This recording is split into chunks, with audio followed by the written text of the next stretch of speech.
This is Mommying While Muslim, recorded live and unedited. Watch as Zeba and Uzma record their podcast, see their reactions, and find out for yourself what all the buzz is about.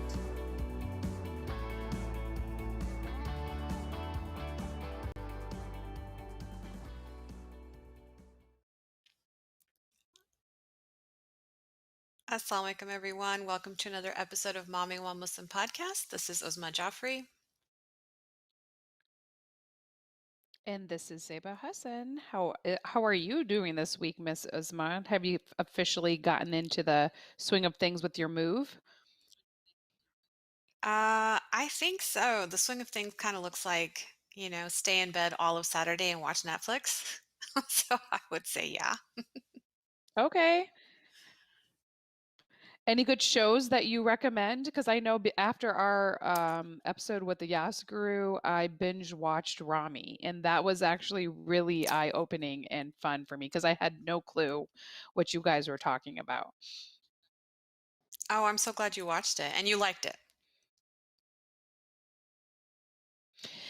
Yes.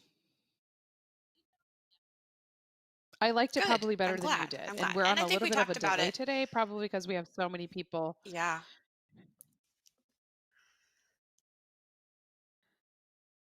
Yes, we have an audio delay, and that's okay. We're We on a will pretty big fix that delay for today, is the what it seems podcast.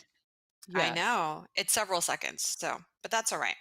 So when you're asking about the move, for me today, I'm getting my closets finally installed. So we've been living out of boxes and suitcases for our clothes, which is why my clothes never change because I'm wearing the same 3 outfits and laundering them because I have no closet. So they were being installed today, which meant I had to move about 300 pounds worth of material up and down 3 stories today in order for them to get built. Ugh, And in the process, I are believe you my uterus fell out. kidding?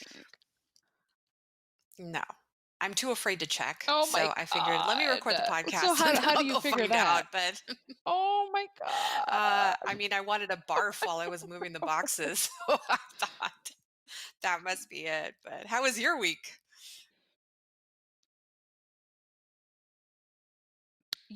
We've had a lot of ups and downs. I mean, that's just the truth of it. We're at what, month 5 or 6 in this COVID um, chaotic fiasco, whatever you want to call it. Like I've stopped even trying to think about it. But you get into the doldrums, and I had my moments, and now I feel like my kids are going in and out of it. Which, as a mom, it's always very hard watching your kids feel any kind of sort of way. So, doing the best that we can, and getting them up and active out of their rooms, only to find out that now we're quarantining my older son right now. He'll probably be so mad that I'm even sharing this publicly, but we got a call through contact tracing that somebody in his circle was diagnosed with COVID. So we immediately put him on lockdown. And so waiting for the test results, that's all you can do. And of course, psychosomatically experiencing symptoms and being trapped in the house.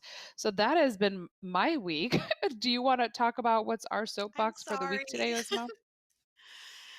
Yeah, our soapbox No. is short and sad. Unfortunately, for those of you following the news, the Deol family of 5 was killed in a fire in their home in Denver on August 5th.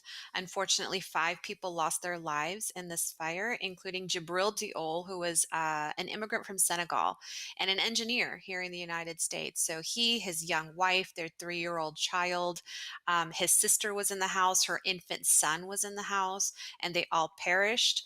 Turns out investigators they believe that this fire was started by arsonists or is the result of arson. So the Denver PD has offered a $14,000 reward for anybody who has information, and a GoFundMe has been set up for the Deol family.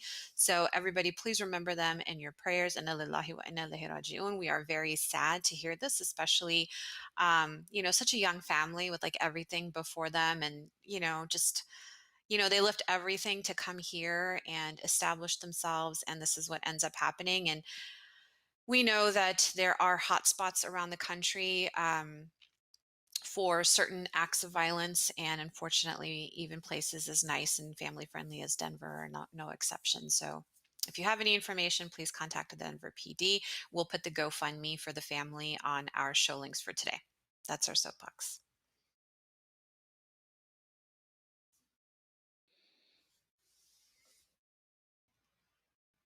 So I'm going to be because I still see Uzma talking, so it's totally, I'm like, is she talking? So we're going to wait a few seconds in between the ending, so it's going to sound a little bit odd in our live, just to make sure that we're not talking over one another, because we, for some reason, have a very big lag today. But, you know, part of our mission here at Mommyingwhilemuslim is really to kind of highlight, create a platform for Muslim people, making space for Muslim people on all counts. And we are starting a series about, you know, it's kind of like a, not the traditional type of Muslim family, and we want to give voice to that and give voice to the people. And I'm going to introduce our next guest today.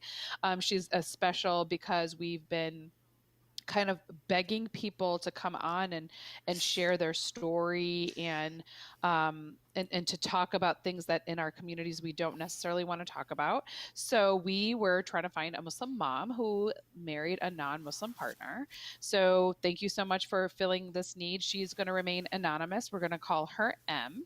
And just as a quick note of introductions, as you know, Muslim men are permitted in the Quran to marry women of the book, or, you know, Jews or Christian. But it's better if they convert, because as moms, you know, like my mom did specifically. And it's not necessarily as prevalent for Muslim women to marry non Muslim men. But right now, we're seeing a trend where about 10% of Muslim women are marrying non Muslim men. And we're going to kind of try to figure out what's going on, and to give voice to that 10% of our Muslim women in that population. And I want to introduce M, who again is going to remain anonymous. But we are, I think, Joe, going to put up a picture of her, or I'm not sure how we're going to do that. But this is M. Thank you so much for coming on Mommyingwhilemuslim. It is so nice to officially meet you. Assalamu alaikum, Assalamu alaikum, welcome. sister. Nice to meet you. Nice to meet you. So we always start off with our guests kind of talking about their mom story. Tell us, you know, as anonymously as possible without revealing their identities or identifiers. How many kids do you have? How old? And what's your parenting, momming philosophy? So I have three kids, and I have a son and two daughters. And there's a huge gap between them, which I enjoyed. And philosophy is that just, I think I feel like I was born to be a mom and nothing else. And Mm. I think momming was the most important thing. As I grew up, I realized was my main goal. I've never found a real goal in life other than that. So that's my momming theory. And I enjoy my kids tremendously, like literally. Anyone who knows me personally knows that my concentration in my life is my kids. Even my husband knows that. That my kids come first. That's the kind of mama I am. I'm very hands on. And I act like them when I'm with them. So I'm really good friends with them. And that's about it about being a mama. That's awesome. Can you tell us a little bit about your background, like where you grew up, and kind of just start talking about the path that led you into marrying outside of Islam? So the past is that I was married before to a Muslim, and I am from Pakistan. And so it was an arranged marriage, and I was married 10 years to him also. And so the journey was, I was like in a very bad marriage, and I lasted as long as I could. And then I had a very nasty divorce. And while literally the year of getting divorced, like that 1 year of separation and divorce, is when I had realized on my own that I could not remarry another Pakistani because, in our culture, you marry the whole family. And the treatment I got at that time determined that I couldn't do that anymore. I mean, I can make one man happy, I can't make a whole clan happy. I think I gave up on that very fast. Um, Relating to that, I was carrying a disease with me and knew that I would be sick all my adult life. So I needed understanding, and which is very difficult. And I understand for the whole family to understand, but I knew a guy could understand that. And these were the reasons behind me, I think, shifting at that 1 year. My mindset had changed so much, and that was the choice I wanted to make at that point, is that I'll be okay making a man happy, or whatever the word should be meaning, you know. But it is very difficult to make a whole clan happy. And I did it in the last previous marriage, and that was one of the most difficult things to do with the disease. So I guess that was the push. The everything was a push, I guess. So go ahead, Zeba. I'm going to let you take that. Yeah, sorry. Yeah, I'm so no. So you probably didn't listen to our outlaw versus in-law episode on last week, but there definitely seems to be some of that undercurrent family dynamics, specifically in the in-laws and the Indo-Pak community, because we can only speak to the Indo-Pak community. Obviously, it was coming from Uzma's point of view. So it sounds like that played a huge role in you choosing a spouse for the second time. And I actually have seen that a couple times where they would start off, married before in a traditional sense, and then because of circumstances surrounding that particular marriage, decide to do something totally the opposite. So it sounds like for you, and that was kind of the path that you took. And do you, like, the one question I want to ask you specifically is, do you still consider yourself a practicing Muslim? Because that is something of interest for me personally.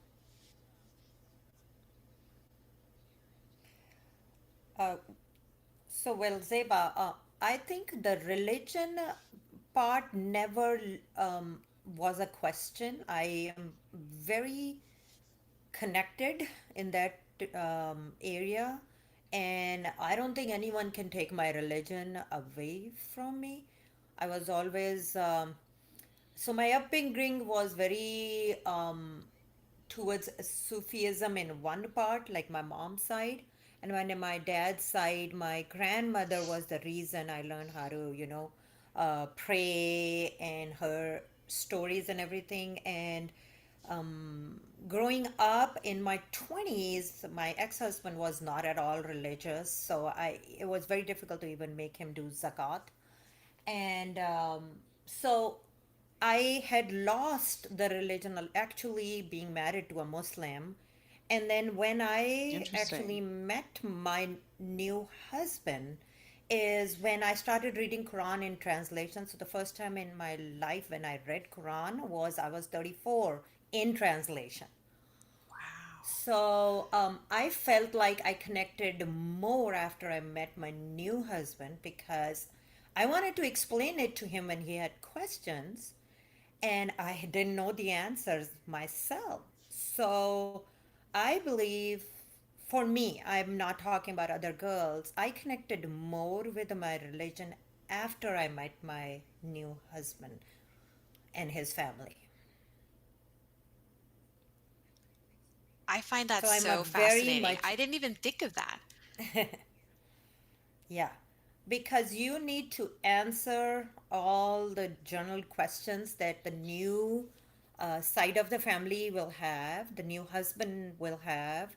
And my one of my very dear friends who still lives here asked me to join a Quran class with her. She said, "Why don't you come and read translation with us, and we talk about it after we hear the translation, and you'll have a lot of answers." And I did the whole month of Ramadan Quran class with her, and I was a newlywed at that time actually.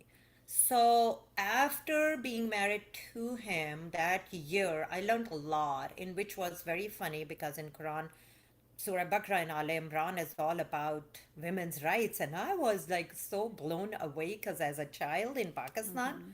I don't think my mother taught me all those rights that I had.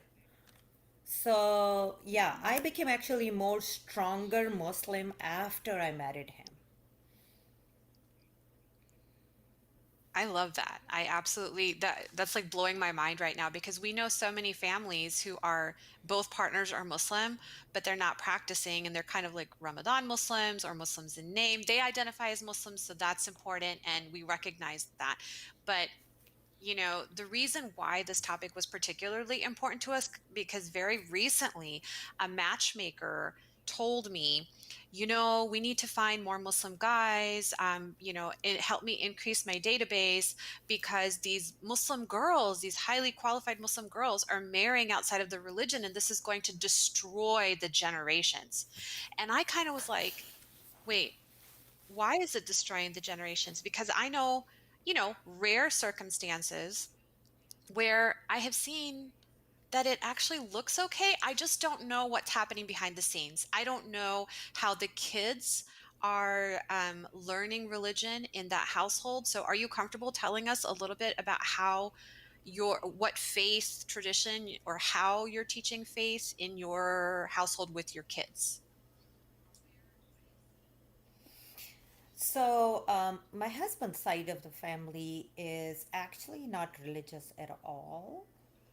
And so they do Christmas and Thanksgiving and Easter, but they're not actually church going. I remember my husband telling him as a child he went to church and Sunday school, but he doesn't remember anything also. And so for me, with again, I will go back to my ex-husband wasn't a practicing Muslim. So when I had my child with him, I was the only one raising him with the religion. So I was the one responsible to teach him the namaz and all, how to do roza and how to read Quran, and all that was my responsibility. So I was already doing that on my own. And for me, teaching religion was a very relaxed mode in a way that I never wanted my kids to get scared. And with the girls also, I have my daughters. I do the same thing. I take it step by step, but very slow. For the reason being, I want them to understand it. I don't want them to be forced. So I remember my son, my mom used to teach him a lot of religion. And one day he came to me, he said, Nani has a different kind of Islam and you have a different kind of Islam. So I asked him, what do you mean by that? He said, Nani's Allah is scary. He wants to burn me. And uh, your Allah absolutely loves me. I want to be praying to your Allah. I said, it's the same Allah. He goes, but then why is her Allah is so scary? So, and I then stopped my mom from teaching him religion at that point. And I said, Ma, let me talk. You can teach him all the rituals. You can teach him all the, Hmm. surahs and everything. But let me teach him religion because I felt like I didn't want. So the reason being, I never forced my husband also is that I never felt like this is a religion by force in any capacity. Since I started understanding it Hmm. more, it did not ever feel like it was by force. And that's how I always operated for myself, my kids, and same thing with my husband. He actually asked me in the beginning when there was agony of marrying him, he asked me, do you want me to convert just to make everyone happy? And I looked at him and I go, nope. I said, if it doesn't come from within, you're not supposed to convert just by force. It's not a Yes. religion by force in any capacity. So if it does not come from within, I always told him, no, if it comes within, you can, but I am not going to because we are not faking it to make it, because he has to Hmm. be answerable to Allah, Yes. and I'm answerable to Allah. And why would I make him lie for such a big reason? Because it would have been very easy if I had lied. But I didn't want to lie, and I didn't want him to lie to people. So it was a big deal because he saw me in a lot of agony in the first year, and my girls know this also. I've like my all three kids know this because I didn't want to force him, and they ask him this question, but nobody forces. There's no force in this household.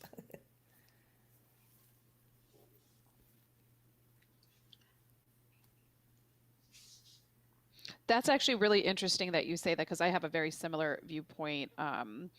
And as I'm sure, if you've listened to the podcast in the past, like I'm a big believer in like there's no compulsion in religion, and when you're coming to something from a spirit based place, it needs to come literally from within. Otherwise, in my opinion, it doesn't really count. And I know in the Quran, like I'm not a scholar, and we always say here on Mommyingwhilemuslim, Muslim, we're not scholars. If you want to learn the fiqh and all of that, there are people that we can refer you to.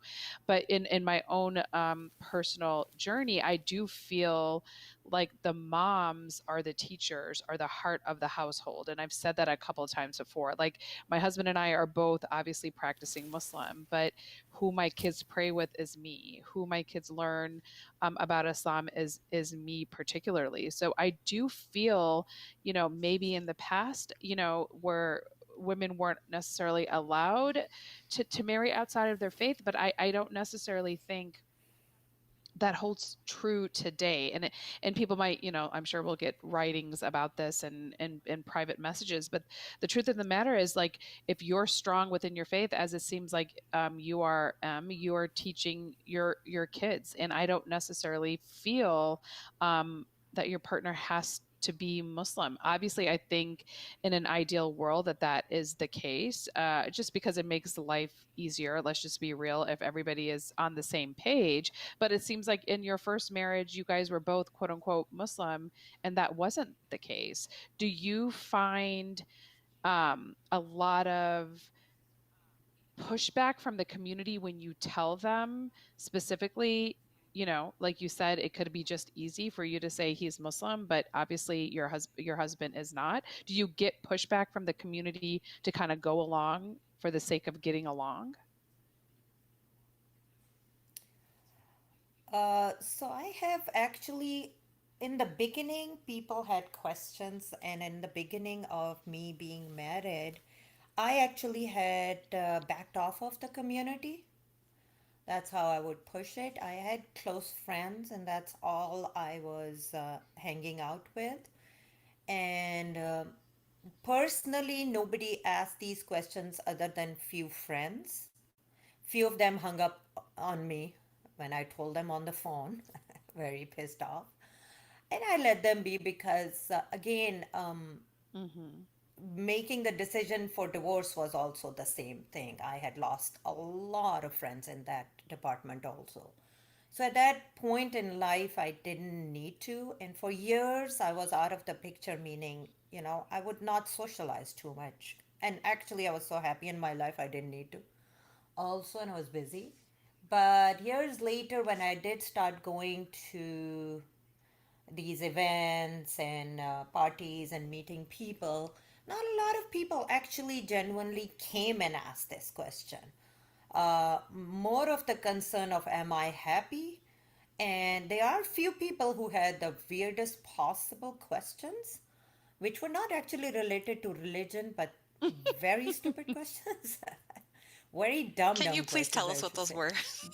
No, could you just give us Oh one of my those God, questions? Uzma. Yeah, please. I'm like, what is this auntie gonna say to me today? That's always like the fun part of Yeah. going to the masjid So, for me. So just give us a for instance, because that really does give you a glimpse of what goes on in our communities at these mosque functions.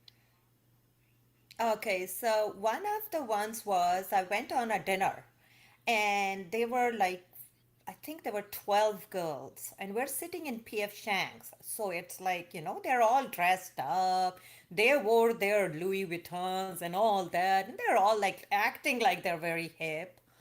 And this girl comes and sits across me, and I have known her at that time almost 10, 12 years. And she's sitting I have been married, I think 4, 5 years at that time to my new husband. And she sits across me and in front of everyone. This is not a private conversation somehow. She looks at me and she goes, "Tell me, do they wash themselves?" And I looked at her and I go, "What?" That's Oh, so important.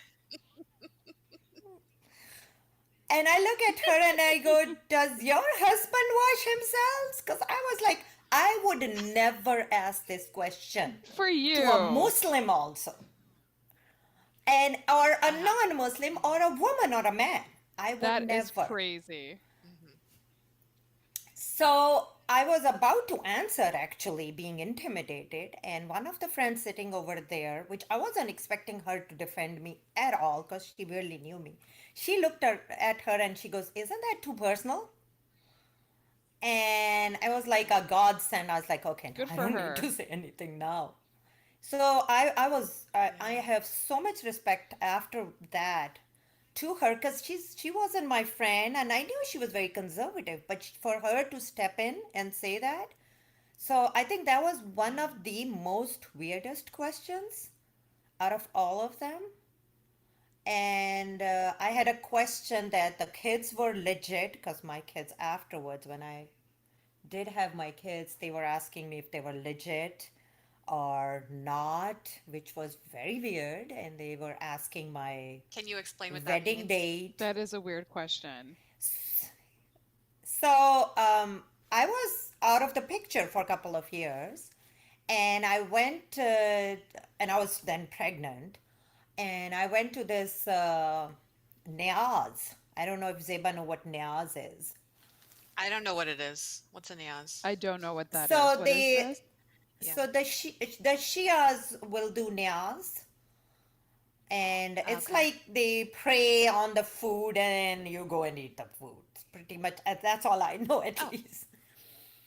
So Okay. anyway, okay. that was the first time I was showing myself as pregnant because I just had vanished, so nobody knew I was pregnant.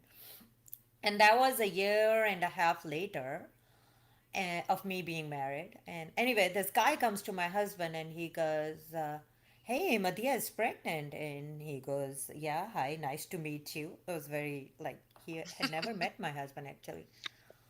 And he goes, "When did you get married?" And my husband goes, "Last year." He goes, "What month?" And my husband is like, "Why is he asking for the month?" And he goes, Oh, My he was gosh. May. He goes, "Oh, so last year May." And he goes, "Yeah." And so then he's like, he changed the topic and started talking. And then later on, my husband comes to me and goes, "What? Who is that guy?" And I was like, "Oh, I've known them forever, ever since I've been here." And he asked, he told me what he was asking. He goes, "Why is he getting so personal?"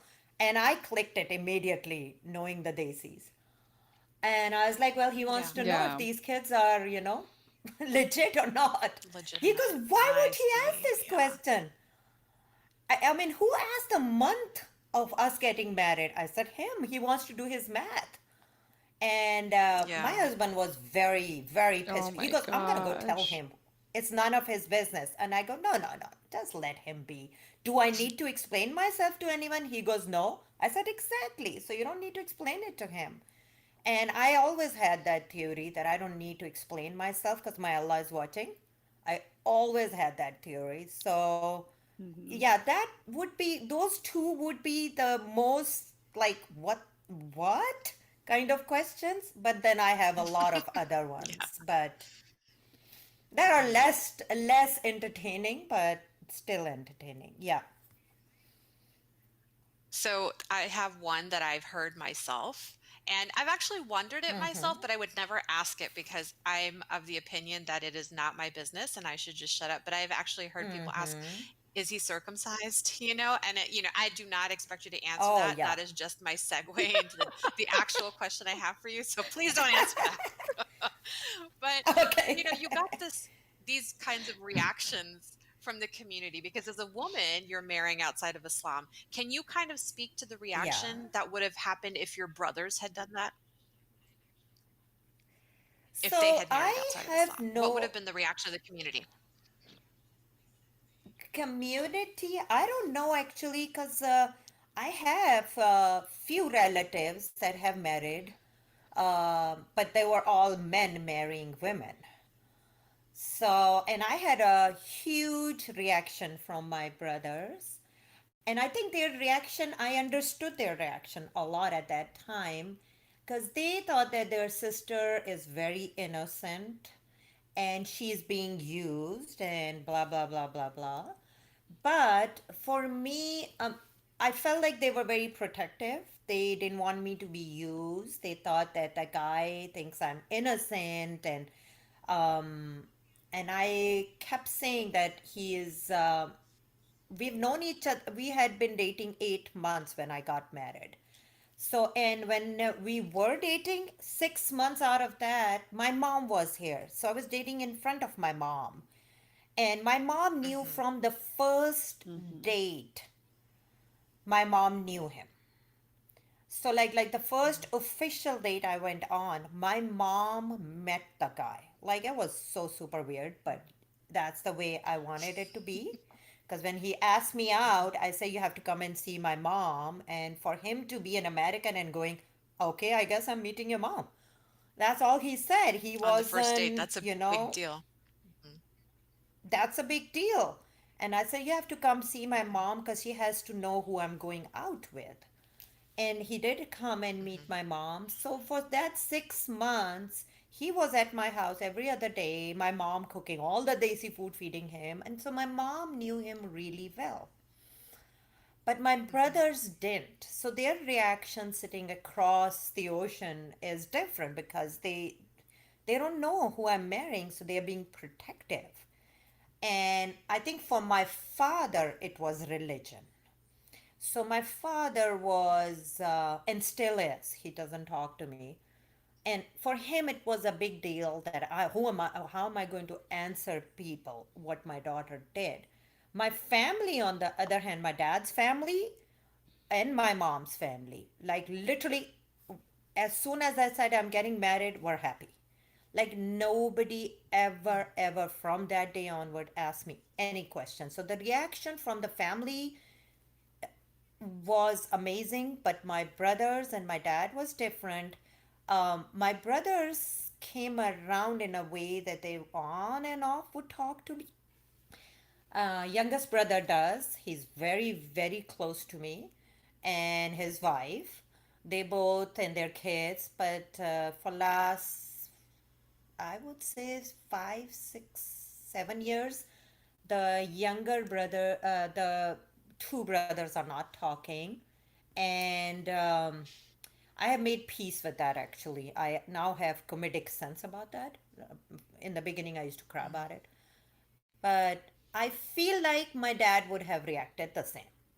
My mom wouldn't have, because my mom is a very understanding human to begin with and just very Mm-hmm. non political and non whatever. She's just, that's the way she is. But I think my dad would have reacted the same with my brothers.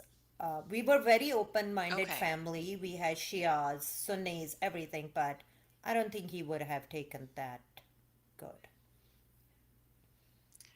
So what I'm hearing you say is that your dad, he still doesn't speak to you after marrying your second husband, who is a non-Muslim, and he would have um, demonstrated that same reaction had your brothers made a choice to marry a non-Muslim woman. Yes. Okay, I see. Well, I'm actually glad to hear that, but really sad about that sacrifice that you had to make, your relationship with your father, um, over a choice that you made as an adult woman that legally you are allowed to make. You know, as a divorcee, you don't need your father to then choose your husband. A divorcee can fully, in Islam, like a virgin needs a wali, right? Like a representative, which would typically be her father or the oldest male relative in her family. But a divorcee or a widow does not. She can marry whomever she chooses. And it sounds like you did that, you know, fully within the rights of Islam, within your rites of Islam. Yes. But it sounds like Yes. the men in your family still didn't trust your judgment, possibly. And, there's ocean separating you. And I guess I understand that somewhat. Um, but, I appreciate that you exercised your Islamic right to choose your spouse. In all cases, we choose our spouses, ideally, under Islamic law. But you, as a So divorcee, did it just the way you should have. Go ahead. I actually agonized over it for a very long time with my father, especially.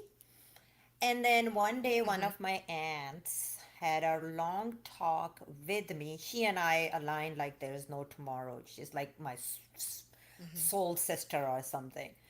And my aunt said a very beautiful thing. She said that if you have evolved, that does not mean that the people who are sitting in their family room talking politics and religion will evolve with you in Pakistan.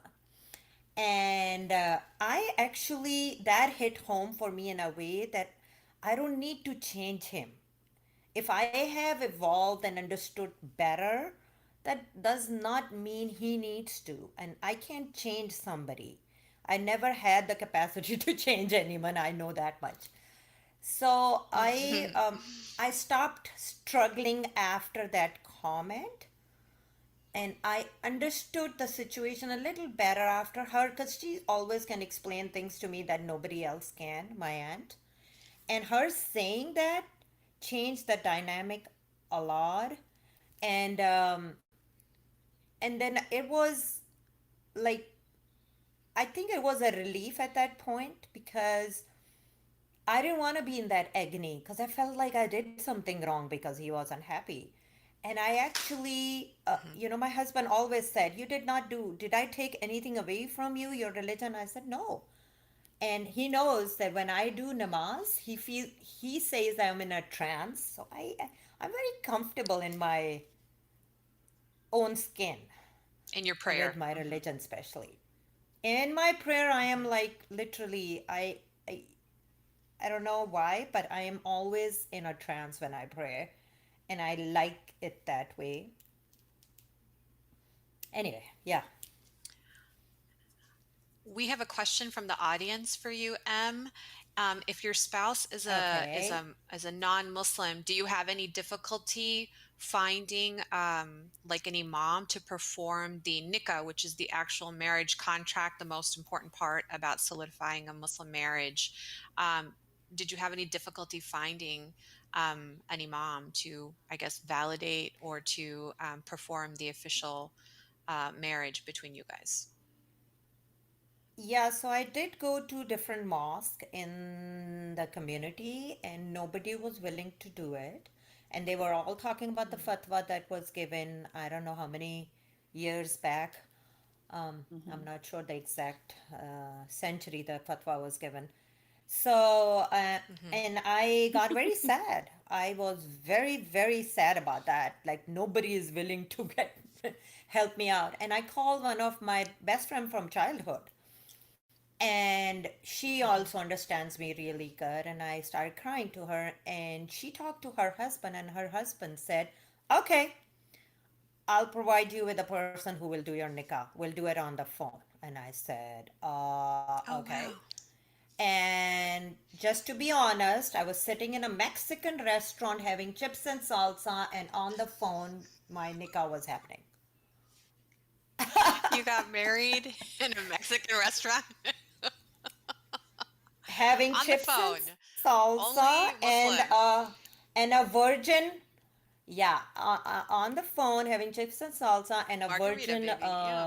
what is it called, margarita, which was very sour that day. Hmm. And yeah, Hmm. and I had one of my aunties that lived here. She doesn't live here anymore. Her son and his wife and auntie were there, and that's all I needed Witnessing. Okay. actually. And Yeah. witnessing, and but they Yeah. had witnesses also on the phone. So Sure. and that was it. And he had the same thinking as I did, her husband. And he said she just Hmm. needs couple of people, like, the witness, the lawyer, the, And he did provide all of them, but auntie came and her son came to witness that too at that point. And and that was it. I literally was in a sweatshirt because he called and he goes, I have people available. I'm like, I'm on a dinner thing. And he goes, well, let's just do this because you asked 2 days ago and I have these people on phone right now. Let's do this. And I was like, oh, okay. Wow. And we went outside in their balcony, which there was nobody sitting. And that was it. Literally. And I was like, I'm not even wearing a nice dress. That's But social yeah, distance marriage for you over the phone. Muslims brought it to you I, first. t- I yeah, but I can tell you the me going to the mosque and everyone rejecting the idea made me very sad in a way that I didn't feel like I was being treated equally, and that would have hurt Mhm. more than anything else and made me very sad. I would come back home and cry, and my husband would say that do they understand that you're not taking your faith away? I said, I don't know, but just the idea was very sad. But yeah, that's how my nikah was done Mhm. on the phone with a couple of witnesses. And I am so grateful. I am still grateful to him that he stepped in. And because, and then later on that week, we went and then we did the paperwork for the American side of the marriage. And then Mhm. I dressed up. Ooh. So you did So my have a question to dress up you, ceremony M, too. is the following. Mm-hmm.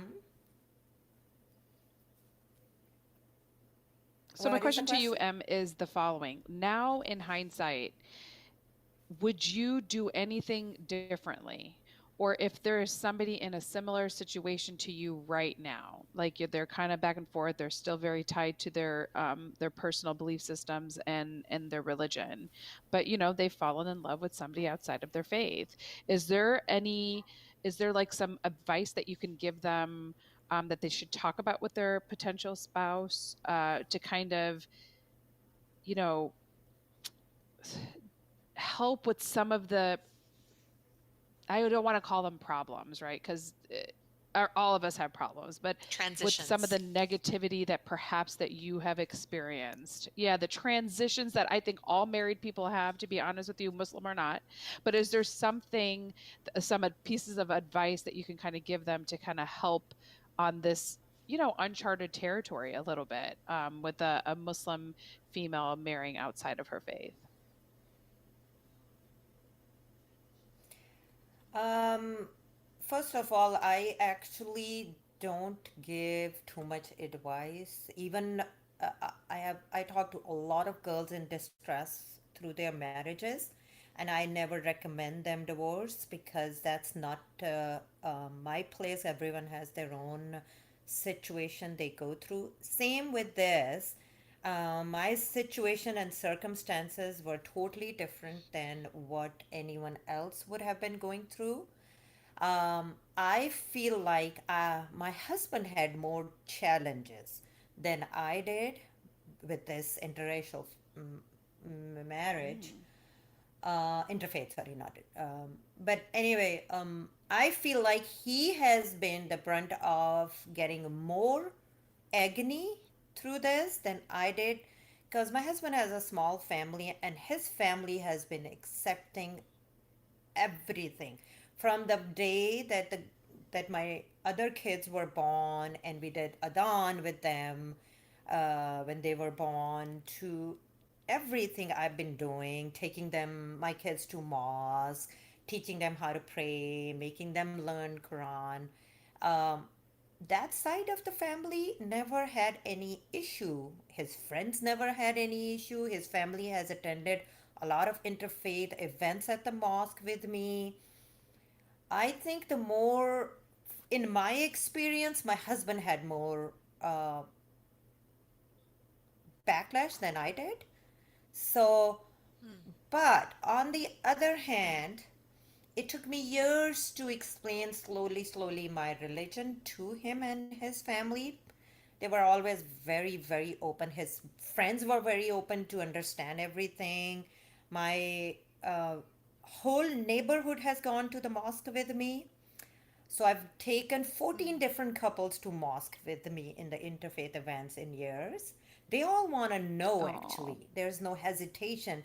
Maybe I'm lucky that I haven't had those issues. I think in the whole married life with my new life, I've only had one person being a little, you know, but then he was the extreme side of the other side. So, and that was just one person in last 14 years. So, um, not a lot of difficulty. My husband saw me uh, praying, saw me going for Taraweeh, saw me, uh, do Ramadan prep with my son, my daughters, and I have never seen him question anything that I was like offended by, or he has really legit cute questions and I answer them, and his family has really adorable questions also,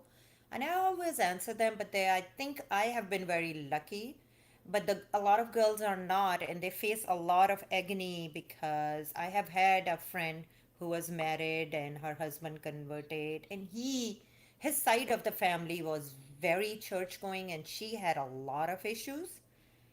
But for me, it was different. They were just so mellow and understanding that I never had any.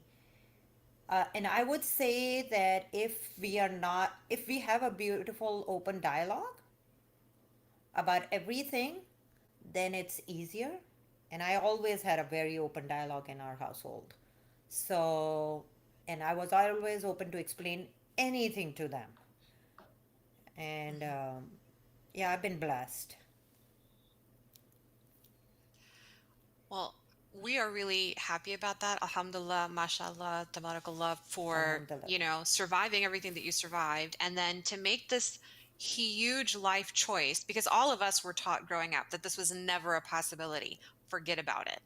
But, when I hear people saying that the generations to come will be ruined if this happens, I just, going back to what we were talking about earlier, there's no compulsion in religion, and it goes both ways. And I feel like in America, we are a particular fishbowl that is special because women here are empowered in the ways that we were empowered in early Islam, authentic Islam, unadulterated by cultural baggage at that time. We also have the phenomenon of women getting more educated here, Muslim women getting more educated here. I mean, sure, like even Syria had like a 95%, college literacy rate before the war. So women across the world, Muslim women, have always been educated. But in America, we have more opportunities to continue doing that.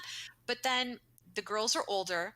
The pot of guys is running out, just like, we knew early in Islamic history, we talked about this. We were already told that there will be a smaller pool of guys. So when you have, older, qualified, beautiful Muslim girls, there's not enough Muslim guys to go around. So we feel like in this fishbowl that is America, they will start marrying outside of Islam. And I feel like we need to put our big girl panties on as moms and be ready for the possibility, not the guarantee that it's going to happen, but that, these discussions may come to our tables and we have to be willing to have a beautiful open dialogue like you're talking about in our households. Um, what else? There's more and more fertility issues, right, that come up as our girls marry later. So what are they supposed to do? Wait for the perfect Muslim guy until you're, 50? You're not going to have kids if that's what you want. So if you find a compatible match outside of the religion, should you pursue it or not? We're not giving any advice for it, but we love that you shared your story with our audience today to show that it's possible and to show that you can still raise your kids. You can still, first of all, practice your religion freely and openly, and you can raise your kids in Islam. Because for at least Zeba and I, that's really integral to raise good Muslim kids. And it sounds like you're doing that with your son from your previous marriage and then your common children that you've had with your second husband. So we thank you so much for being so open and transparent and vulnerable to this discussion. And we hope that it's of benefit to those people who may be on the fence or maybe have questions or maybe have misconceptions about this topic. So, any final thoughts before we get off today, Miss M? No, I would say that being open minded is very important. I would tell you just a little story. One of my friends came one day to our house and we were doing Taraweeh. Me and my daughters and my son, all of us.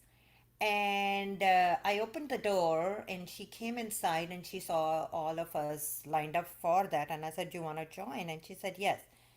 And after that Taraweeh, she said a very beautiful thing, which she said that imagine the how blessed this guy is that you came into his house and you're doing prayer in his house. And that privilege for your religion to go to somebody's house and for the next generation to understand through him, like it is his children who are practicing something that could have been practiced in a totally Muslim household. But this is a legacy in a way, and it's difficult. I will tell you, it is difficult. But my girls also understand like my kids, all three of my kids understand the dynamic of two separations over here. But they do understand that their father is very understanding and we have this very strong connection with God, and for the blessing to come to somebody else, that rather than thinking that the religion will be destroyed, how about raising girls to be so strong in their faith that they don't lose their faith while they go Yes. out and do this? Because the faith should never leave you, and I never thought my faith will leave me. I was for not a second hesitant about the fact that my religion is very strong. I come from a very, especially my father's side of the family, our faith is like saying that we pay too much attention because my mother's side of the family, the connection with God was so deep. My father's side of the family, they there were some really big scholars there, and we read their readings and all that. And my grandmother used to teach me a lot about prophet stories. And on the other hand, my mom's side of the family was so much into being a good human being and being kind and never hurt anyone, never be vindictive, no revenge. And I learned so much from both sides that I don't think anyone in my 30s, especially when I was remarrying, could take that away from me. And so we need to raise girls that are so strong in their faith that that agony in a parent will never come, that if they do marry out of their religion, the faith will be taken away. I think there our concentration is on the wrong side. Our concentration should be on the side of that your daughter is so strong in her faith that nobody can take her faith away. I'm going to cry, and I think it's hormones, so I'm going to let Zeba close. No, I 100% believe that. That's kind of how we raise our daughter and to be super strong in her faith. And the truth of the matter is we are the carriers of our religion, right? So if you are strong, I don't want to, I don't want to speak on the Islamic validity. Again, um, that is not our place here at Mommyville Wheelhouse. Muslim. That's But not our for somebody to say that it's the end of Yes. generations, yeah, to say that it's the end of generations if our women are married outside of the faith, I don't necessarily believe that to be true, because the women actually do raise the children. And I would argue if your son marries a Christian woman, those kids are more likely to be raised in the faith of the mother. I mean, that's why I think the Jewish faith kind of goes through the maternal line. So again, I don't have Islamic interpretation for any of that, but I definitely say thank you for sharing your story, because I know this is not something that we do talk about openly within our faith. Like you said, a lot of people hide behind they're called convertibles. That's actually the official term. men that pretend they're Muslim so they can marry the I Muslim didn't know that was a female. thing. And the Convertibles. reality of the situation, yeah, it's called convertibles. They're called convertibles, and I had a couple of those back in my day. Try to say that they would convert, and I'm just like, heck no, because I was always strong within my own faith, right? Like that was just always my thing, and I knew what I wanted. And by God's grace, 21 years later, we're still together. So that's saying something. But the reality of the situation is, there are different ways in raising families, and it sounds like you guys are making it work. And so I am super thankful that you come on the show to kind of show a glimpse into that other world. So thank you so much, Em, for doing that. I'll let Uzma, you know, regain her hormonal her hormonal feelings Yeah. right now, because I know we have Composure. a lot of other, yeah, we have a lot of other outside of the box families coming up, because again, we definitely want to highlight these because the reality of the situation is it does occur. Thanks for joining us today on another episode of Momming While Muslim. And thank you so much, Em, for joining us. We love you. Thank you so much. I loved it. Assalamu alaikum. And you girls keep it up. Walaikum assalam.